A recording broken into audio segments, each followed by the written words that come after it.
Halo, assalamualaikum warahmatullahi wabarakatuh teman-teman. Baik lagi di channel Lirikals dan seperti biasa kita bakal ngopi, ngobrol pintar.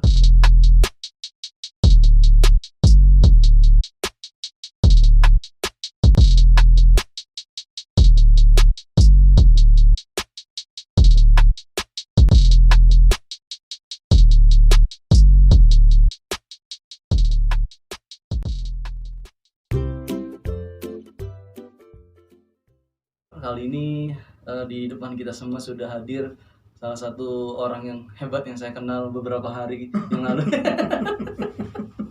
Tapi apa ya istilahnya luar biasa gitu, banyak hal yang saya belajar dari beliau, terutama terkait dengan yang namanya usaha, teman-teman. Buat teman-teman yang saat ini tentunya lagi apa ya istilahnya baru memulai mungkin gitu kan, atau mungkin lagi dalam perjalanan menuju suksesnya gitu kan. Mudah-mudahan Amin. video ini bisa ada hal baik yang bisa teman-teman ambil tentunya. Ya. Oke.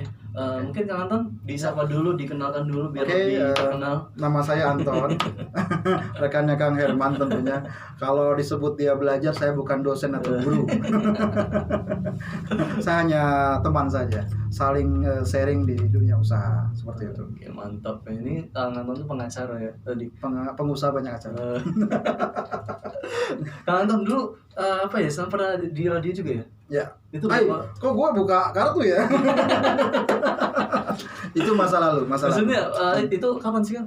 Maksudnya udah Tepatnya di tahun 2003 di ya. Cilegon ya? Cilegon. Salah Salah satu satu radio di Cilegon lah tentunya. Mungkin kalau Mbak Maya Alen sih nggak kardun tahu saya lah mungkin. Waduh, itu senior saya juga ya mereka ya. Jadi itu karir sebagai penyiar radio itu memang awal ya, maksudnya sebelum sekarang. Awal, betul awal. Karena dulu mungkin ya belum nemu sekarang gitu ya. Betul. Tapi di radio Kang Anton dapat apa sih? Kalau Kang Anton sendiri? Dapat ilmu Iya, sangat maksudnya- banyak sekali. Maksudnya apa aja sih yang Kang Anton dapat di radio itu? Yang pertama, mental keberanian berbicara. Oke. Itu di radio. Karena radio itu nggak mungkin mukanya tampil, suaranya. Suaranya ya benar. Yang kedua, kita bisa berimajinasi. Karena di radio itu kita diwajibkan untuk berpikir kreatif. Pintar merasa juga ya. Betul. Seperti itu. Seperti Kang Herman di sebelah. Oke. Keren ya, jadi kemampuan public speakingnya, networking juga ya termasuk di Betul, radio ya. Betul. Oke. Kemudian Kang Anton bisa terjun, Kang Anton ini banyak usahanya teman-teman ya. Tadi kan pengacara ya, usahanya banyak yang sudah dicoba usaha-usahanya. Betul. Kemudian Kang Anton setelah mungkin mengawali karir di radio itu, gimana sih ceritanya, mungkin bisa di sharing kan? Iya, waktu di radio ya alhamdulillah sih kenal Charlie juga. Mungkin Charlie nggak kenal saya ya.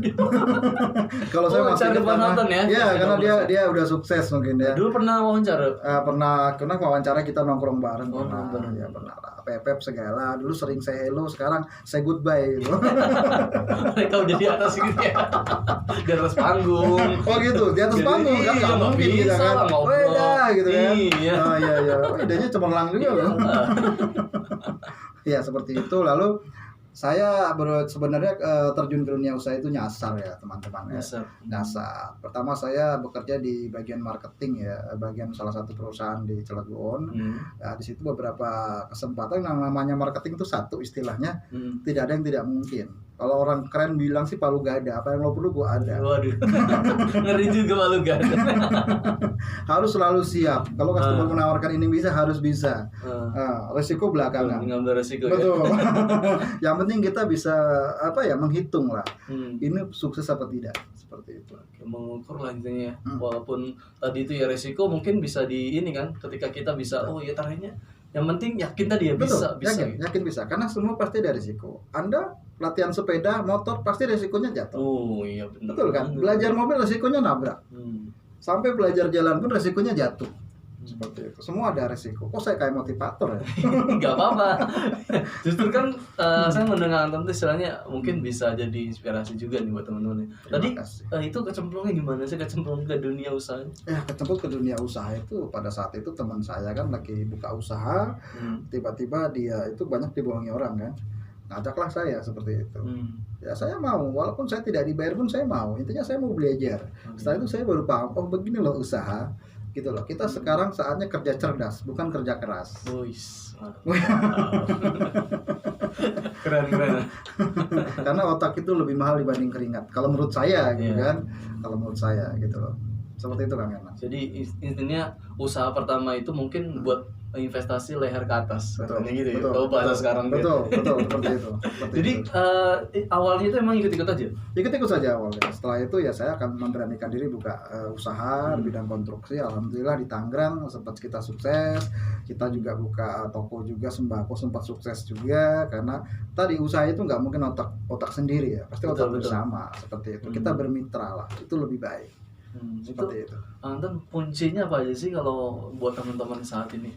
Aduh gitu kan udah misalkan mungkin belum kepikiran tadinya gitu kan, asik nih sama kerjaan, tiba-tiba kerjaan karena yang pandemi ini banyak yang di PHK gitu kan. Mungkin teman-teman juga ada yang termasuk seperti itu, pengen banget nih buka usaha, cuman kadang-kadang menemukan peluang seperti mungkin kalau Kang Anton mungkin tadinya oh iya nih ada teman nih ya bisa jadikan contoh nih gitu kan. Itu gimana sih tipsnya? Saya tuh teringat dengan salah satu tokoh di Cilegon juga yang bicara sama saya. Dia udah jadi pengusaha sukses ya, nggak perlu disebutin namanya lah ya. Jadi segala hal tuh kita harus mencoba. Nanti suatu hari nanti akan tahu titik temunya di mana itu. Kita khususnya usaha seperti itu. Yang penting kita yakin, optimis, dan penuh perhitungan juga. Gitu loh. Tapi bukan perhitungan bunuh diri ya. Perhitungan dalam arti kita betul-betul memberikan itu usaha itu gimana tepat sasaran seperti itu. Lebih efektif ya. Jadi memang intinya kuncinya yang pertama adalah harus coba dulu. Coba yakin. Kamu emang kadang-kadang karena kebanyakan apalagi belum pernah usaha, jadi kebanyakan kan teori dulu maksudnya. Belajar dulu usahanya kapan gitu ya. Karena takut apa ya tadi itu karena memang hitung-hitungan banget gitu kan. Betul, hitung-hitungan banget. Jadi takut dia mencoba gitu kan. Itu tipsnya gimana sih? Karena kebanyakan kita tuh belajar matematika dibanding bahasa Indonesia. Jadi selalu hitung-hitung gitu. Jadi konsepnya kalau peribahasa guru saya mengatakan jadilah seekor burung katanya kan. Burung itu pergi dari kandangnya tidak membawa apa-apa, tapi pulang dalam keadaan kenyang. Berarti kan di situ Allah memberikan suatu rezeki yang tak terduga buat kita yang selama kita berusaha seperti itu. Dan saya yakin kalau teman-teman di luar sana ada niat, pasti saya yakin ada jalan. Cuman kadang-kadang kita itu malas untuk berpikir jalan tersebut seperti itu. Iya. Kalau menurut saya ya seperti itu. Itu yang apa sih menyebabkan malas berpikir itu? Semua orang kan berbeda. Kayak lu Kang Herman misalkan putus cinta, pasti kan kurang semangat, gak enak makan, gak enak tidur, betul kan? Karena ada sesuatu yang dipikirkan itu kan. Oh pacar gue, padahal ada yang wanita cantik lagi yang lebih dari dia gitu kan. Terpaku sama apa ya? Satu. Coba kalau kita yakin gitu kan, pasti akan menemukan yang lebih indah. Padahal kalau kata Thomas Alva Edison, ketika satu pintu tertutup, pintu yang lainnya terbuka. Wis, motivator. Saya jadi ketularan kan sekarang. Oke teman-teman ya, jadi pada intinya teman-teman harus coba itu. Dan satu lagi mungkin nanti ya penting juga ya namanya mentor ya. Mentor penting karena kalau sekolah tanpa mentor juga kita bingung, masa dengan papan tulis gitu kan. Nggak mungkin kan. Kalau Kang Anton sendiri apakah memang apa istilahnya ketemu mentor itu memang lagi berjalan aja atau memang sedari awal itu sudah menemukan oh ini kayaknya orang cocok nih buat jadi mentor? Ada sih beberapa mentor yang saya bikin jadi acuan motivasi saya. Salah satu yang saya bicarakan tadi, dia sudah jadi pengusaha besar juga, ya kan. Ada, ya saya nggak perlu sebutin namanya lah. Itu jadi salah satu mentor saya. Dia orang yang nggak pernah putus asa. Dia yakin dan sekarang alhamdulillah perusahaannya sudah banyak sih dia di mana-mana. Orang Cilegon tapi punya perusahaan Jakarta, Surabaya, jangan salah. Orang Cilegon kaya. Waduh. Oke, lanjut Kang Anton ya. Berbicara tentang apa ya mindset. Anak-anak muda sekarang itu yang istilahnya yang saya tahu itu, karena saya juga ngajar di anak-anak SMA. Kebanyakan itu mereka tuh berpikirnya habis sekolah itu langsung kerja gitu. Masih banyak tuh maksudnya kan. Coba sih gitu kan, mungkin kita harus juga merubah bahwa tidak hanya bekerja tapi mencoba untuk menciptakan lapangan kerja seperti itu kan. Betul. Kang Anton ada masukan nggak sih supaya kita tuh punya tadi mungkin kalau Kang Anton mempunyai jiwa jiwa usaha mungkin dari dulu gitu kan, karena mungkin pergaulan, karena mungkin sering baca buku mungkin gitu kan. Betul. Ada apa ya istilahnya, mungkin masukan nggak sih buat teman-teman untuk bisa kita ngerubah mental kita nih gitu? Ya sih, oke. Kadang-kadang kalau orang namanya jiwa masih muda, pasti pengennya hobinya satu main, ya kan. Yang kedua senang-senang. Kalau kata orang gimana, nantilah gitu kan. Tapi sekarang kita pola pikir kita rubah. Nanti bagaimana? Seperti itu. Kadang-kadang kan orang patokannya dari keluarga kita juga mengajarkan, lu kerja dong habis kuliah, kerja kerja. Sekarang kita rubah mindsetnya, lu cari uang dong, gitu kan. Habis lulus sekolah, kuliah, cari uang itu kan bukan kerja saja, usaha cari uang, tukang parkir cari uang, semua cari uang. Kerja itu untuk apa? Cari uang. Seperti itu. Jadi mindsetnya dirubah, kita gimana caranya dapat uang, tapi yang halal tentunya. Ya kan, seperti itu sih menurut saya. Mumpung masih muda, ayolah teman-teman yang masih muda, tunjukkan bahwa kita bisa. Kita jangan berpangku tangan dengan orang lain. Gitu. Seperti itu. Keren ya. Jadi istilahnya buat teman-teman yang saat ini apa istilahnya mungkin, aduh, tapi gimana sih Kang? Ini juga sih yang sering saya tanyakan juga gitu. Maksudnya kadang-kadang yang saya temuin juga gitu, mereka itu seperti itu karena orang-orang terdekatnya. Ketika dia mau mencoba apa istilahnya berbeda, nggak misalkan langsung pegawai itu selalu sekolah, dia malah ngebangun bisnis gitu kan, tapi bisnisnya ya awal-awal gimana sih gitu kan, belum terlalu menghasilkan. Itu gimana sih untuk kalau misalkan ada di posisi seperti itu supaya kita tuh kuat gitu, membuktikan bahwa kita tuh memang bisa gitu. Nah itu saya teringat kata pepatah kalau mau gini. Kalau kita bergaul dengan tukang minyak tanah, kita akan bau minyak tanah. Kalau kita bergaul dengan tukang arang, kita akan kena hitamnya. Ini mungkin kita sesuai pergaulan lah ya. Tapi semua itu bisa dirubah. Jadi bagi teman-teman mungkin sudahlah konsepnya kita dibedakan. Kalau dulu mungkin konsepnya gimana nanti, udahlah kuliah pasti gampang lah cari kerja, ada saudara, jangan. Tapi mindsetnya kita rubah, gimana usaha, gimana cari uang, tapi dalam tentu yang positif, tentunya yang kreatif.